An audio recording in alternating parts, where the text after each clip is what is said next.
our plastic. They want plastic of some standards. So you people need to work out what kind of standards they need. How do we come up with the kind of plastic these people require?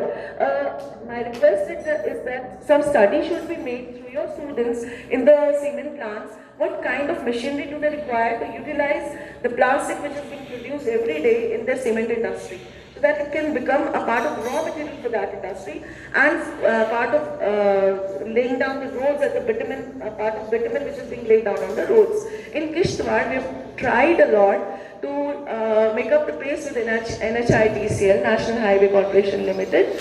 We have delivered a few tons of reuse plastic in the shape of plastic, after shredding them in the shape of, shown in the shape of these plastic bags. But now they are constantly refusing it. हम बहुत ज़बरदस्ती उनसे ये काम कराते हैं जो भी कराना है. But अगर कोई ऐसी innovations आ जाए जिससे हमें भी पता चल जाए कितने माइक्रॉन्स का प्लास्टिक किस तरह से श्रेड करना है और किस तरह से उनको देना है, और हमें एक राइट अप मिल जाए इसके ऊपर जिसको सब रिकग्नाइज करें.